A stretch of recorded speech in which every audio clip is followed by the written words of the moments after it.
Gearing up your character, it's very difficult in Path of Exile. As a matter of fact, that's one of the things that they addressed in one of the recent patches, where people were complaining that you would not be getting enough items for you to gear up your character, enough magic items, and often they would be from different classes, so sometimes you might get stuck into a boss because you're probably under geared.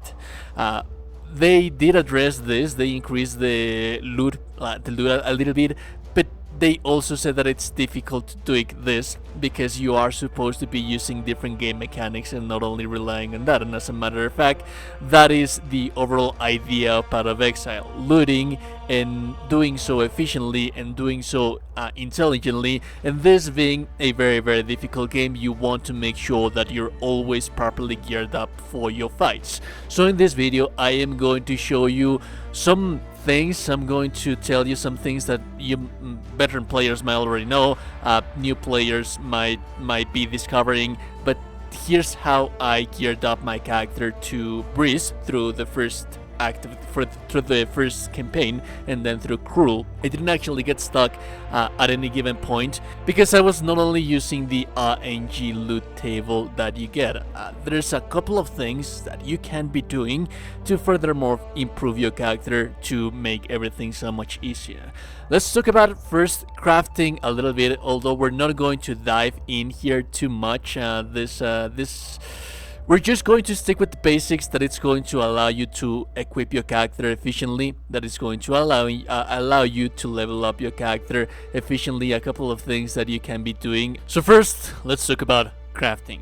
Crafting, it's more than anything something that you are going to be doing for endgame. It's one of the favorite endgames activities on Path of Exile, and in this case scenario, the weapons that you see me upgrading in here, they are just basic white weapons. What's the difference? That sometimes these weapons that you use, that you upgrade with your orbs of transmutation and orbs of augmentation, they can have a base. Then again, that's something very it's for the endgame. Like, endgame weapons that you are going to be crafting, it's good to have base on them. But if you find a nice leveling weapon that it has a base like the one that I'm upgrading right in here, then might as well. Once you upgrade it, it means that if you just do a regular magic item, that means that that weapon is going to have three magical traits, magical skills, opposite to the regular one that doesn't come with a base.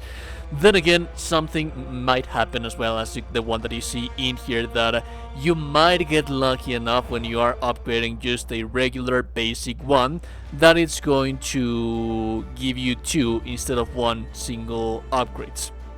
On the other hand, for example, we have this one right here. I'm hoping that I will not get lucky with this guy right here, just to showcase you that if we give it like 1 skill right in here and then we add another one, it's just those 2 skills and not 3. Sometimes you might get 3, but it's ideally better once you find a good base.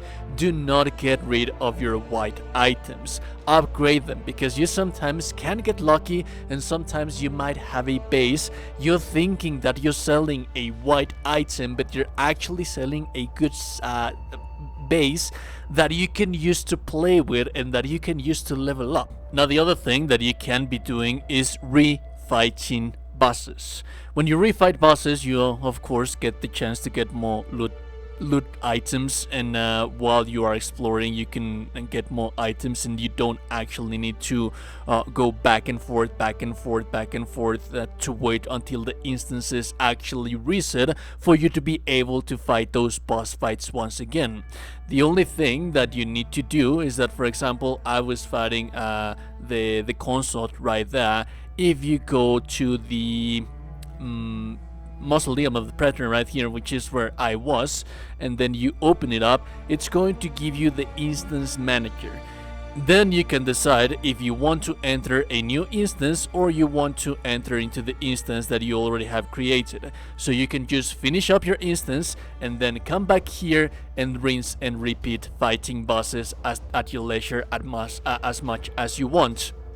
And just have in mind that you should be fighting bosses that you feel comfortable fighting with, because like for example this one right here, the out of these two guys right here, if you're stuck here for example in the tomb of the consort and the mausoleum of the Preta, I believe that the consort it's the easier boss fight in here, and the Preta it's a little bit of a hassle. It's nothing that amazing, it's nothing that special, but it is a little bit more of a difficult fight than the one that you have in here. So if you're going to be dying to your boss fights, then that's not going to be efficient for your grinding.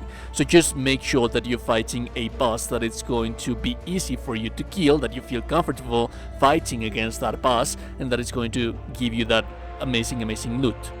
Now finally, believe it or not, you can also just visit the regular vendors. This is one of the most important things that I've been doing and that I realized that not a lot of people are doing, and you should. I mean, I don't know why is people not coming to the vendors, because they really have cool stuff. As a matter of fact, I can tell you that 80% of my gear is from vendors. The other things are just things that I managed to craft and they ended up being cool, but more often than not, if you visit the vendors in here regularly, they are going to have rare items, like for example the helmet that I'm using right here. It has increased armor, accuracy rating, maximum life, critical hit chance, fire resistance. I mean, all of those, dude, all of those. This is one of my the helmet is kind of close to my level, and it has some of the best skills that I want for my build. It has fire resistances, it has accuracy, it has armor, it has maximum life. Like, what is not to like about it? Has critical hit chance. What is not to like about this helmet?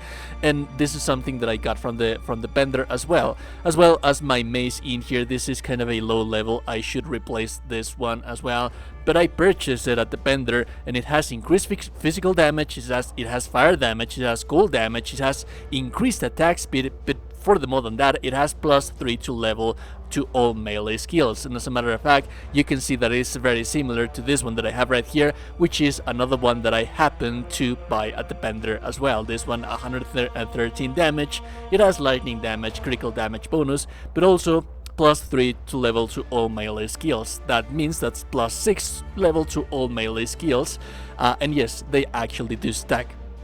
And these are things that I got from the vendor, like just regularly coming back to these guys. They are always going to have amazing things, and there is no reason why you shouldn't be doing such a thing. You can visit the blacksmith for your regular weapons, and then there's also going to be merchants that is occasionally going to sell you some nice flasks. As a matter of fact, my flask that I have right now as well, I got it from the vendor.